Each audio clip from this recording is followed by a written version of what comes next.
بسم الله. أيها الأحبة، أحبابي قصة ay soo martay maraan imaam ka ahaa masaajida kamid ah sanado badan ayaan khadiib ka ahaa ilaa aan rabitaankeyga ugu soo tago. qisadan waxay ku saabsan tahay haweeney istaagi jirtay ilbaabka masjidka ayadoo dadka si hoos wax u weydiisan jirtay, welina waxay ku adkeyn jirtay weydiinta. mar walba ay dadka soo baxaan waxay ku arki jireen ilbaabka masjidka, waxay awoodaan ayay siin jireen maalinka jimcaha. dadka ayaan weydiiyey, waxay ii sheegeen inaysan imaan ilaa maalinka jimcaha mooye, dadkan waxay awoodaan ayay siin jireen ilaa ay dadka in badan ku arkaan ilbaabka masjidka. dadka qaar waxay bilaabeen ilaahay ayaan ka magangalnay in ay waxay siin jireen dhibsadaan. maalin aan khudbada dhameeyey kadib markaan salaada sunnada tukaday ayaan ka baxay ilbaabka imaamka, waxaaba ilbaabka taagan haweeney sugaysa. فبدأ بعض الناس نسأل الله العافية والسلامة يبخل. وفي يوم بعد أن خطبت الجمعة وانتهيت من السنة وخرجت من باب الإمام إذا المرأة أمام الباب تنتظرني. adiga miyaa imaamka masjidka? haa. waxay igu tiri dadka markii hore wax ay siin jireen, laakiin maanta qof wax isiiya ma jirin. ilaahan ku dhaartay waxa iga dambeeya caruur aysan jirin, cid waxay xirtaan iyo waxay cunaan siinaya aniga maahe. anigana ma shaqeeyey, mana awoodo inaan shaqeeyo, mana awoodo inaan caruurteeda ka tago, mana imaado ilaa waqtigan maahe ilaa aan caruurteeda soo nidaamiyo kadibna aan dariskeyga ugu soo tago si ay igu xifdiyaan ilaa aan ugu soo laabto. dariskeyga naftooda waa fuqaro, waxaan wax yar ahayn ma helaan. waxaan maanta caruursado ayaan caruurteeda cunto uga dhigaa.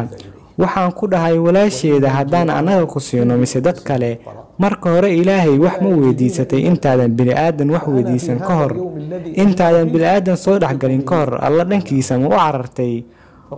waxay dhahday ilaahay waan caabudaa, waajibaadkan waa la imaadaa.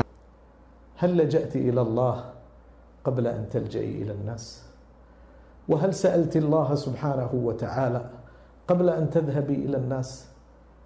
قالت إني أعبد الله سبحانه وتعالى وآتي بالفرائض. قلت عليك بالسنن، عليك بالنوافل.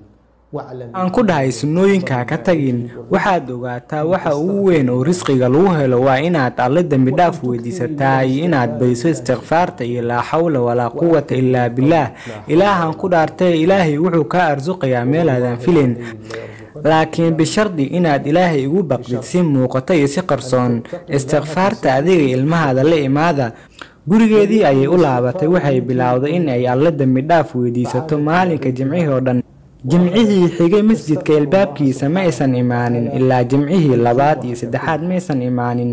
waxaan bilaabay inaan daneeyo inaan ogaado xaaladda haweeneyda, intaasoo cibro iyo waanaqaash u tahay dadka. waxaan weydiiyey ilaa aan xiriiriyey dariskeedii. waxay igu dhaheen gurigii way ka guurtay iyada iyo caruurteeda. waxaan ku dhahay waxay ahayd faqiirad sidee ku guurtay? waxay igu dhaheen subxaan allah, si kadis ah ayadoo xaaladda usoo sheegtay ku jirto. waxay nagu dhahday imaamka masjidka ayaa igu dhahay laazim istighfaarta iyo laa xawla walaa quwata illaa billah. فقلت لهم إنها كانت فقيرة كيف رحلت؟ قالوا سبحان الله العظيم.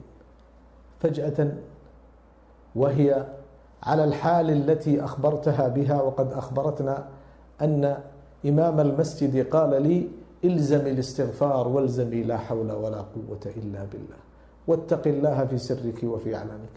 si hoose isa muuqata ilaahay uga baq. waxay noqotay mid aan ka tagin istighfaarta ilaa xawla walaa quwata illaa billaah. ilaa isbuuc oo dhan xitaa ilmaheeda ayaa la istighfaarsanayay. ilaahan ku dhaartay maalmeer gudahooda ilaa ugu yimaado in adeerkeeda uu soo nootay, ayadana ay ogolaatay wuuna guursaday. in adeerkeeda waa dadka ugu qanisan riyaad, bal waxaa lagu tiriyaa dadka ugu qanisan sacuudiga oo dhan. ninkii ayaan la hadlay, waxaana kula hadlay moobilkeyga, waxaana weydiiyey xaaladda haweeneyda. wuxuu igu dhahay hebel miya? haa. way ii sheegtay qisadaada.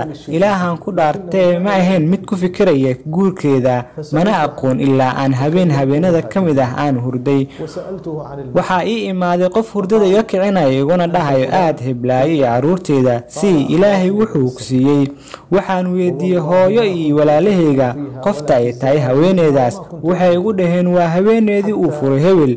waxay haysato ma lahan waxay degan yihiin magaalo hebel waan aadnay aniga iyo hooyo waxaan u qaadnay cunto iyo cabitaan اذهب إلى فلانة واحتوي أولادها وأعطها مما وسع الله به عليك. فسألت أمي وأخواتي عن هذه المرأة فقالوا إنها أرملة فلان وإنه لا كاسب لهم وإنهم يعيشون في المدينة الفلانية. فارتحلت أنا وأمي وذهبنا لهم وقد أحضرنا معنا شيئا من الطعام والأكل والشراب.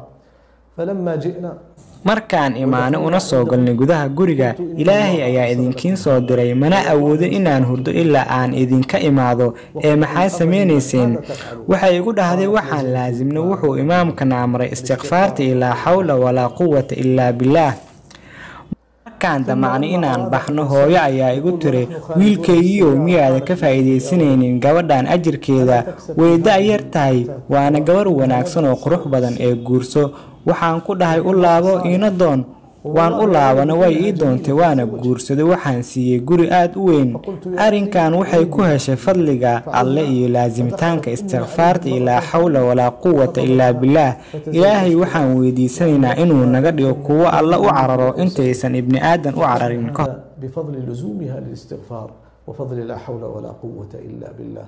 أسأل الله سبحانه وتعالى أن يجعلنا وإياكم ممن يلجؤون إلى الله قبل أن يلجأوا إلى الناس. وصلى الله وسلم على عبده ورسوله.